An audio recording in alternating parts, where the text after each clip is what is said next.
Hello everyone and welcome back to Queen of Horror. I'm actually really excited to do this video because I wanted to tell you guys about this for a long time, but it's probably gonna be a really long video, so I've always put it off. This story is about my creepy stalker neighbor. Stay tuned because this is one insane story. I can't even believe I lived through it. Really, honestly, it feels like I should be dead by now or locked up in some creepy ass dungeon. Anyway, I was 17 at this time, so it makes it even more creepier. I was 17, I already had my 2 kids, and I had just got approved to rent my first ever home. And so that was really exciting for me, and we moved in, everything was going good. I was living with my best friend at the time, and then we got new neighbors, and they looked alright. There was an older guy who looked around 60, 65, and then a younger guy who looked around 30 maybe. I'm not too sure, honestly. I'm really bad with ages. So they moved in, the older guy introduced himself. He seemed really nice to begin with. The older guy started talking to me more often, and although it did make me extremely uncomfortable because not only was he a lot older than me, I have really bad social anxiety, and I don't like talking to people. I will get my partner to call people, I will get my partner to go into shops for me. I can do it, obviously, but I just prefer not to. I really don't like doing it. And so just him talking to me made me uncomfortable to begin with, plus the added fact of his age and my age. It was just really, it was a very uncomfortable situation, but I thought he was just lonely, so I kept talking to him, and I didn't give off any sign that I wasn't liking it or I wanted him to go away. I just felt bad, you know? So he kept talking to me, I kept talking to him, and then he started to come around my house, and he started to tell me how pretty I was today, and that made it even more uncomfortable. And oh my god, I remember how uncomfortable I used to feel on a daily basis because he'd never leave me alone. And when it's your neighbor, it's 10 times worse because you can't tell them to go away. Honestly, I've expressed this before. I won't tell someone how I actually feel because you never know what they're going to be like when they're angry. You don't know what they're going to be like, you don't know what they're going to do, and especially being your neighbor, they could come over in the middle of the night. They could do really bad things if they're angry or if they're embarrassed or whatever by you. They could hurt you. They know where you frickin' sleep. They know where you live 24/7. You're never going to get away from them. Even if you do call the police or whatever, you're not going to get away from them. It started to get really weird. And this carried on for a very long time. Eventually he came over and gave me a slip, a piece of paper, that had written on it that he needed a carer. Apparently, it didn't actually say what he needed care for, it just said that he needed a carer. And that his carer would get $300,000 once he passed. He told me that he had something chronic. I don't want to give a lot of information on it because I don't really want to out this person, but I do want to tell you guys the story.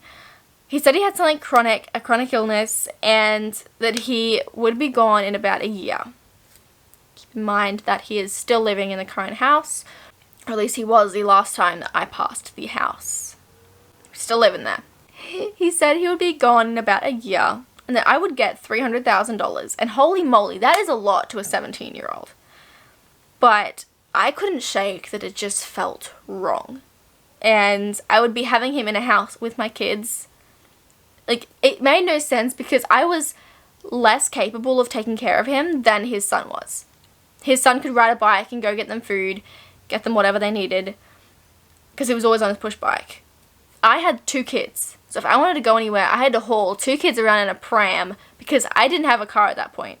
So I had to haul them around to get him something. It was much more smart to let him stay with his son, so I declined his offer. He started coming over a lot, and he would always call me Bella.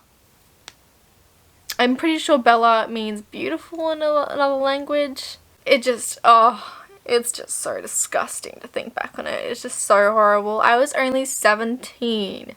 17, and this guy was like 65. Not to mention, his son seemed like a really nice guy. Like, his son's reaction almost made me feel a lot worse about the situation because his son knew it was wrong.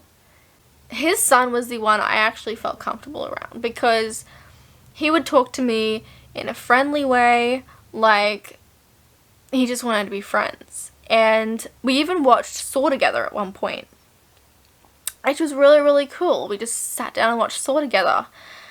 But whenever his dad would just come into the picture, you could just tell his body language just went way off.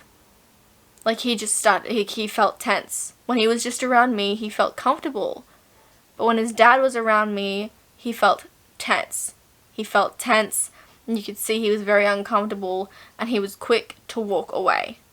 And then my partner came into the mix, and I met my partner.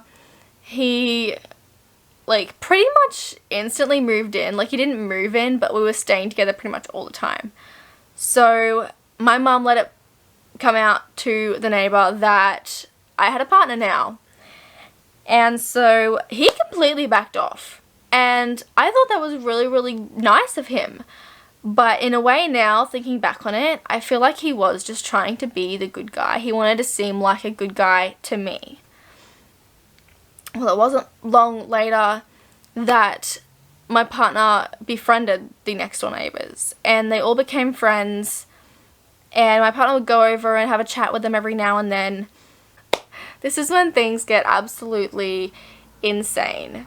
My partner began having trust issues. And, like, he'd always take my opinion on things. He would always just listen to me, but they kept popping back up. And I didn't mind reassuring him, but I couldn't figure out why these trust issues kept popping back up. And he didn't tell me for a while. That's such an irritating part. He didn't tell me for a while. So I'm just going to keep going on with the story, and I will let you guys know when he let me know. So then not long after that, I received a very strange message on Facebook from someone. Obviously it was a fake account. They said some really, really disgusting things about me and some horrible things about my partner. And we couldn't figure out who this person was. Then they sent a bad picture, if you know what I mean. They sent a bad picture. And that bad picture looked so much like the neighbor's best friend that we used to always come over all the time. And that was when we sort of, I don't know, we sort of got that feeling that it was the neighbors doing it. We ended up blocking the person and whatever. We didn't hear from this account again. And then things got even weirder. So our house started getting broken into. We came home one day and the back gate was like snapped. Like, it was like sort of falling apart, but at this point someone had like grabbed it and ripped it off the bottom part so they could get through. So that was the first time we noticed something was wrong. I came home one day and our back door was open, and this was really strange because we never went out the back, like, ever. It was a horrible, horrible backyard, so we sort of stayed to the front yard because the front yard like had a fence on it, so it was a lot better just to go out there. So it was very weird for the back door to be open. I came home one day and the garage door was open a little bit, so obviously someone had used that to get in. And I don't know why I didn't contact the police. I just felt like there wasn't enough evidence. It was little things being left open, broken. It just, I don't know. It seemed like someone could have just done it and forgotten about it. So I guess I was just trying to rationalize it for myself, to just calm myself down. This is the part when we realized something was really, really wrong.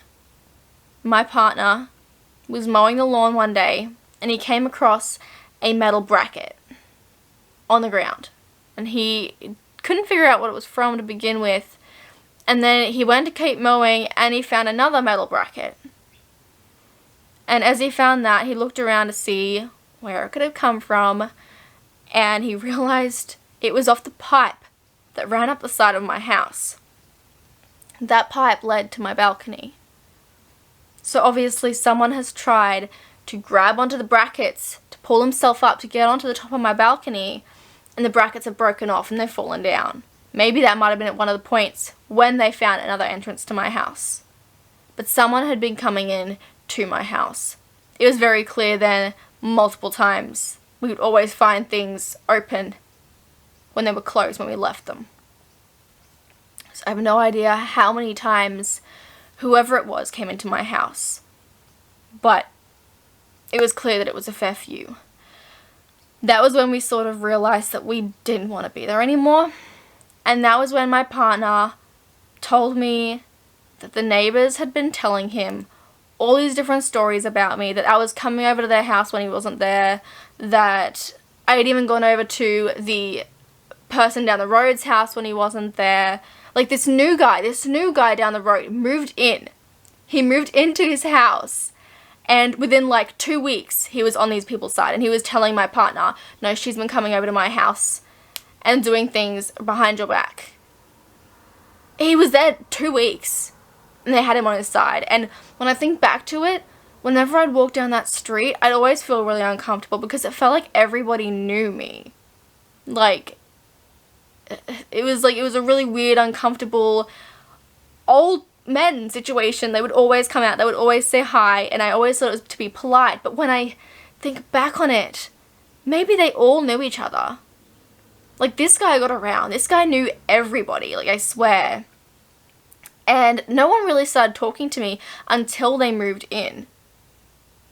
Then everybody started talking to me. And it was so terrifying to realize that they had been saying that the entire time to my partner. I didn't understand why. And I don't know why I didn't click at that point, because my best friend pieced it all together a while after. Moving on, we decided to move because we were not comfortable there anymore. So while we were packing, and this is probably the craziest part about this entire story, while we were packing, my partner came out absolutely freaking out. And at this point, I was trying to rationalize this, but I honestly don't know how I could. There is no possible way. My partner came out with a camera. A very, very tiny camera. It was like the inside of a phone camera. I had never pulled a phone apart before, so there was no reason for it to be in my house. He said that he found the camera on top of, it's hard to explain, in my bathroom. There's the bath here and the shower on the bath. And then to the side, there's just a lump of wall. It's there for like no reason. And at the top of the wall, it's like a flat spot that you can stash stuff up on it. That's where he found the camera. And the fact it was in the bathroom is just so much more creepy, disgusting, and sort of, it makes me believe it, you know? I mean, if he found it just in a random box in the bedroom, like, you'd think that would be where it would be. Why would anyone stash a camera on top of this random thing in the bathroom? Unless they were trying to see something more. And it really gets to me, because if this was their camera, they probably did see something more. They probably did get a lot more. I don't know how long this camera was up there for. We had probably been seeing break-ins for about 2 weeks before we decided to move out. I'm sorry, my energy really drops when I tell a story, because the more I go into detail, the more I remember. And when you think back on one of those moments, you really remember how uncomfortable you felt and how scared you felt, and it really drops the energy. To tell this story is really fun when you get into it, it becomes very, very, very real. We looked this camera up. It had like a little green thing dangling at the bottom of it. It was literally a camera out of a phone. We looked at the code on the bottom up. At first it came up with a Samsung S5 camera. Then at the bottom it had the exact same camera, but it was a spy camera. It hooked up through Wi-Fi to your mobile phone. And I've tried to find the same one again, but obviously we didn't keep the camera. We threw it away.